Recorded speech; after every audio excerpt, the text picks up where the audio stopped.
Are you feeling overwhelmed?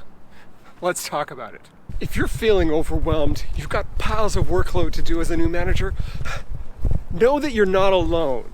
This is such a common thing for new managers to experience when they first get promoted. And it's not a surprise. You've got meetings coming at you left, right, and center. You're accountable for a lot of new things.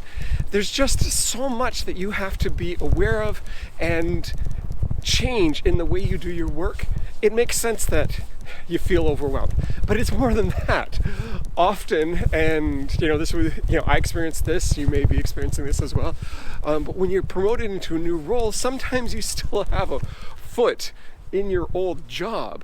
You're still doing some of your old work because, well, there are projects to finish off and you're the person who's on it. Or maybe there are certain tasks that you were the expert in, you were great at, and you just kind of keep doing them. This is not effective for you as being a manager, and that's part of the reason why you're feeling overwhelmed at this stage in your career. So let's talk about a way you can start to get a handle on your work, get a handle on organizing yourself, and making sure that you're the most effective new manager you can be. So let's get into it. I should make a note right at the moment and say that the topic of time management and personal organization is a huge topic.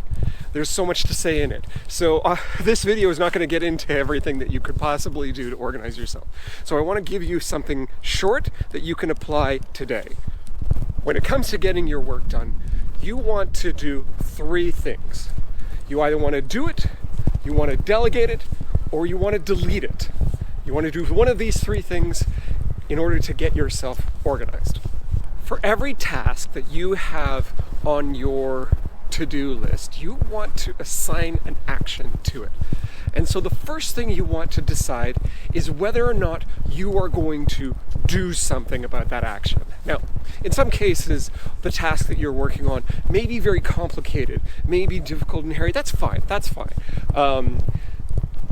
But you want to decide, is this something that you yourself are going to do as opposed to anybody else? If it is, the next thing you want to do is decide, is this something I can do in 2 minutes or less? If it's a short email, is it a something you need to check with somebody else on? Great. If it can be done in less than 2 minutes, do it right then. Don't wait. Don't put it off. Get it done. If it's less than 2 minutes, get that task out the door. Now, if it's going to take longer than 2 minutes, then you'll want to put it into your calendar. Block off a bit of time, an hour here, 3 hours, half hour, 15 minutes, whatever you think you need, put it in your calendar so that you can assign a time to do the actual work itself, and that you've given yourself permission to actually focus on that task during that period of time. Now, some things are going to be, like I said earlier, a bit hairy, a bit complicated, or maybe it's not clear as to what needs to be done. Well, then your action item is figure out what the scope of that work is. Figure out what you need to do. You may not actually be able to do the work, but you can spend the time figuring out what you need to do. Then you can book that time in your calendar. So the first thing you need to do when you're looking at your piles of tasks is decide, is this something I'm going to do myself? Maybe the only action required in this moment is to archive it. You have a task that's sitting there and it's just filling up space, but it's just reference. It's just something that you need to keep in your mind, but you don't necessarily need to action it. So the last thing you can do when it comes to doing a task is archiving it. Now, how you store whatever it is, how you archive it, that's a whole other topic. But however you store it, just get it off your plate, get it into your storage system. The next thing you can do, if you're not going to do the work yourself, is you want to delegate that work to one of your employees. Now, it's a bit of a challenge sometimes for managers to get over the hurdle of actually assigning work. We want to take on the work ourselves. We don't want to inconvenience our team members because they're already busy.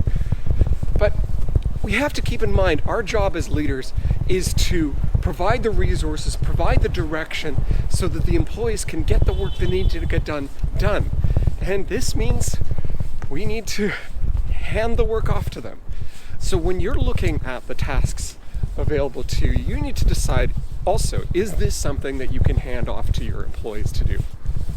Now, obviously, you want to support your employees.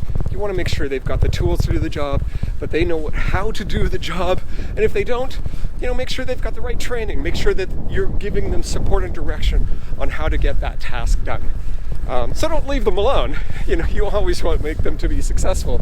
But ultimately, it's to get this off your plate. This may be a slightly unpopular opinion, but as leaders, we also need to be finding a way to make sure that we are replaceable. That means you want to make sure that your team is fully trained on all the work that needs to be done, so that if you need to get promoted or look for other work, you can step out of that position and the work still gets done. You're not holding up any of the tasks that the team is accountable for. So delegating work to your employees becomes really important as a part of making sure that they're fully trained and capable of getting everything that needs to be done. The last point is, if you're not going to do the work and you're not going to delegate the work, then just delete it. Get rid of it. It's junk. It's just taking up space. It's just taking up your attention. It's just taking up your time. Delete. It's okay. You don't have to keep everything. You don't always have to action something. It's okay to get rid of things that are really not your job, not your accountability, and not something you need to worry about. Give yourself permission to delete stuff. So in summary, if you're feeling overwhelmed and you've got a lot of tasks on your plate, then there are 3 things you need to do to start help getting yourself organized. First, you need to decide, are you going to actually do the task yourself? And if so, can you do it in under 2 minutes? If not, put it in your calendar. If not, archive it. If you're not going to do the work yourself, delegate it to one of your employees. And if you're not going to do it and you're not going to delegate it, then delete it. Get it out of there entirely. As I mentioned, the topic of time management and organization can take up a whole huge book on its own, so we're not going to get into that today. But was this simple framework helpful to you? Let me know in the comments. And what do you do to keep yourself organized? Let me know that too.